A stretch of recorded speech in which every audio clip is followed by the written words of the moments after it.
जय गुरु जी। सारी संगत को सुमन आंटी का जय गुरु जी। और जितनी भी मेरी ये यूट्यूब फैमिली है, आप सभी को मेरा बहुत बहुत नमस्कार। और मैं आपके सामने motivational video, law of attraction की वीडियो, दिव्य आभा का पाठ मैंने इसी चैनल पर करा है गुरु जी की। और आजकल मैं गीता का पाठ कर रही हूँ, तो आप सभी लोग उसको अवश्य सुनिएगा। तो ये कई लोग कहते हैं कि गीता थोड़ा समझने में कॉम्प्लिकेटेड है, समझ ही नहीं आती। तो मैं यही कहने के लिए ये वीडियो बना रही हूँ कि अगर जिनको भी ये गीता नहीं समझ पा रही है, नहीं आ पा रही है समझ में, तो वो उसको एक बार और सुने, क्योंकि बहुत ही आसानी से संस्कृत के श्लोकों को हिंदी में शिफ्ट किया गया है ना। हिंदी समझना थोड़ा सा फिर भी इजी है, पर हिंदी की लैंग्वेज भी कभी कभी ऐसी हो जाती है, थोड़ी टफ पड़ती है, मुझको भी पड़ती है। लेकिन जब हम समझने का थोड़ा थोड़ा प्रयास करते हैं तो हमें 100% में से अगर 50% भी समझ में आती है, 60 भी आती है, तब भी हमारे लिए फायदे की बात होती है। ना आए इतनी भी 10, 20, 30% कुछ तो हमें समझ में आएगी ही जब हम प्रयास करेंगे तो। और स्वाद तो वही बात है ना कि चीनी हम अंधेरे में खा रहे हैं, रोशनी में खा रहे, उसका जो स्वाद है वो मीठा ही आएगा, है ना। तो गीता के पढ़ने का भी स्वाद हमको मीठा ही मिलने वाला है। गीता में कहा है कृष्ण भगवान ने कि तू सिर्फ अपना कर्म कर, है ना, फल की इच्छा मत कर, फल तो ईश्वर पे छोड़ दे। हमारे लिए इतना ही एनफ है कि हम अपना जो वक्त है वो भगवान को समर्पित कर रहे हैं, वो भी गीता का पाठ सुनने के लिए, है ना। इससे हमें जो पुण्य मिलेगा वो तो एक अलग बात है, लेकिन जो हमारे को डेली लाइफ की जिंदगी में अपने बड़ों से और छोटों से व्यवहार करना आ जाएगा, जो समाज में, जिस समाज में हम उठते बैठते हैं, आपसी तालमेल लोगों के साथ बिठाना आ जाएगा, समझ हमारी थोड़ी सी विकसित हो जाएगी, वो क्या कम बड़ी बात है, वो भी बहुत बड़ी बात है। जब आप प्रयास करते हैं तो धीरे धीरे समझ में भी आने लग जाता है। और मैं आपसे एक बात कहना चाहती हूँ, छोटा सा एग्जाम्पल मैं दूंगी कि गीता को क्यों पढ़ना चाहिए। मैं आपको छोटी सी स्टोरी के माध्यम से उसको समझाती हूँ, है ना, समझाने का एक छोटा सा प्रयास कर रही हूँ मैं।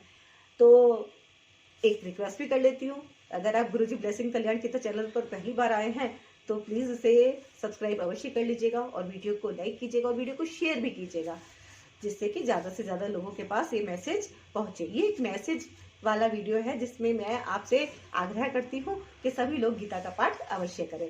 बहुत जरूरी है हम गीता का पाठ करें या स्वयं सुन ले।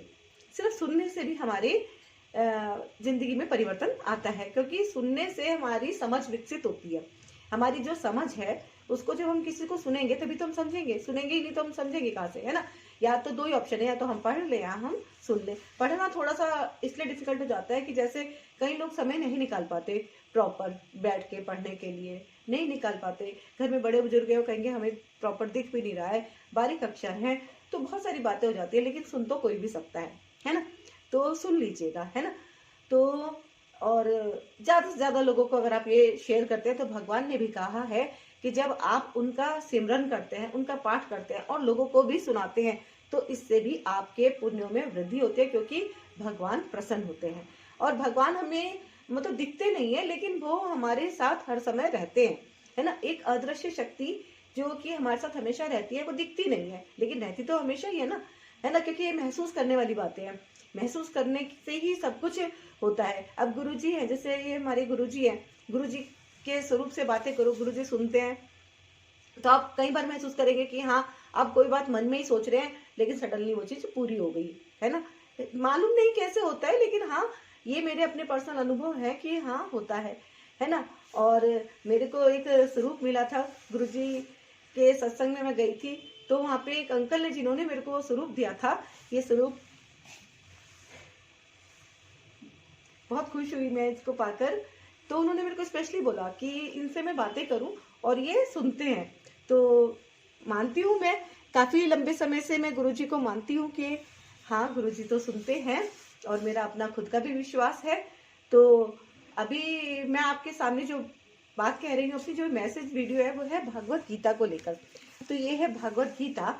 इसके लिए मैं आपसे सबसे रिक्वेस्ट करती हूँ कि आप इसको एक पुस्तक मानकर ही पढ़ें, आप इसको ग्रंथ मानकर पढ़ें, जैसी आपकी श्रद्धा हो आप इसको अवश्य पढ़ें या सुने, क्योंकि इसमें बहुत सारी ज्ञान की बातें बताई गई हैं। कब बताई गई हैं? जब अर्जुन बिल्कुल निढाल हो गया था, उसके हाथ कांप रहे थे, उसका जो धनुष था गांडीव वो उसके हाथों से छूटा जा रहा था। यानी कि उसके अंदर इतनी ज्यादा नकारात्मकता बढ़ गई थी कि वो युद्ध करने का पावर खो चुका था। तो उस वक्त अर्जुन ने कृष्ण भगवान से कहा कि मैं तो अब इस युद्ध को नहीं कर सकता, क्योंकि मेरे तो हाथ कांप रहे हैं, धनुष मैं उठा नहीं सकता और अब मैं बिल्कुल निढाल हो चुका हूं। तो उसने अपना भगवान को पूरा का पूरा सरेंडर कर दिया कि अब आप जैसा चाहे आप मुझे समझाएं कि मेरी बुद्धि में क्या हो गया है मेरे से, क्योंकि हमारी जो मेन ताकत होती है वो हमारी बाजुओं में इतनी ज्यादा नहीं होती, वो ताकत हमें हमारी मन से मिलती है ना। मन अगर हमारा प्रफुल्लित है, खुश है, तो हम कितनी लंबी रेस को भी हम जीत सकने का पावर रखते हैं।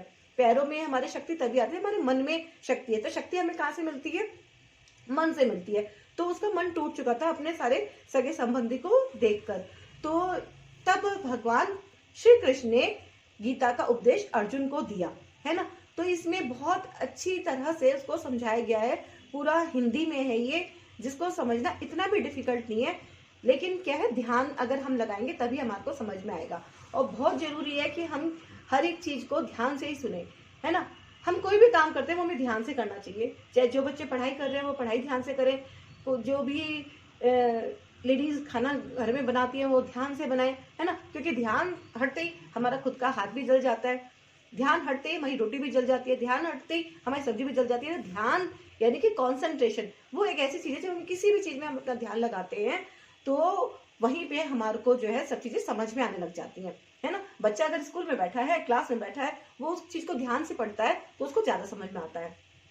तो अगर आप इसको ध्यान से सुनेंगे, थोड़ा सा वक्त आप दीजिए, 1 घंटा 1.5 घंटा, जो भी आप जिस टाइम पे भी आप अपनी थकान उतारने के लिए बेड पे रिलैक्स मोड में बैठ जाते हैं, तब भी आप इसको ऑन करके आराम से सुन सकते हैं। आप इसको सुनिएगा अवश्य, है ना। हाँ, तो मैं ये बता रही थी कि आप इसको मतलब एक छोटा सा एग्जाम्पल, एक स्टोरी के माध्यम से मैं आपको देती हूँ कि गीता सुनने से क्या होता है ना। तो इसको कहानी एक छोटी सी जिसको सुनेंगे आप तो आपको समझ में अवश्य आ जाएगा कि गीता क्यों सुननी चाहिए या पढ़नी चाहिए। एक बार क्या होता है कि कोयले की खान में एक आदमी काम करता है। तो इसका एक छोटा सा पोता होता है और वो अपने दादा से पूछता रहता है कि गीता क्यों पढ़ते हो आप, क्यों पढ़नी चाहिए, क्यों पढ़नी चाहिए। तो वो कहते हैं भाई पढ़नी चाहिए, बहुत अच्छी बात है, इसमें अच्छी अच्छी बातें बताई गई। कहते हैं नहीं, आप मुझे समझाओ कि गीता क्यों पढ़नी चाहिए। तो कहता है कि अच्छा चल, तू कल को ना जहाँ पे मैं काम करता हूँ तो वहां पे आइयो कल को, तब मैं तेरे को समझाऊंगा। तो वो कहता है कि अच्छा ठीक है, मैं आ जाऊंगा, उसका पोता बोलता है। तो वो जो है अगले दिन अपने दादा के पास पहुंच जाता है जहाँ पे उसके दादा काम कर रहे होते हैं कोयले की खान में। तो फिर वो बच्चा कहता है कि अब बताओ दादाजी, आप मेरे को क्या समझाना चाहते थे। तो वो कहता है ठीक है, मैं तेरे को समझाऊंगा, लेकिन पहले तू ऐसा कर, ये बाल्टी रखी हुई है वहां पे पास में एक वो तालाब है, वहां से जो तू पानी लेके आई बाल्टी। तो वो कहता है कि अच्छा ये तो छोटा सा काम है। और बच्चे तो देखो होते ही फुर्तीले, तो वो फटाफट जाता है और लेके बाल्टी में पानी वहां पे तालाब में डुबोता है और उठा के लेके आ जाता है। पास में ही तालाब होता है। तो वो आता है, कहता है कि अरे दादाजी, मैंने तो बाल्टी भरी थी और ये तो बाल्टी यहाँ तक पहुंचते पहुंचते खाली हो गई, ये क्या हुआ है। तो कहता है ओहो चलो कोई बात नहीं, जा तो दोबारा जाके लेके आ जा। वो दोबारा जाता है, फिर पानी भरता है, फिर आता है तो देखता है फिर से बाल्टी खाली।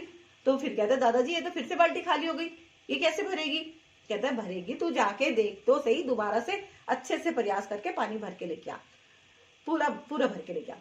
आपकी बार वो जाता है और बाल्टी को फिर से भरता है पूरा और फिर लेके आता है तो फिर खाली होता है।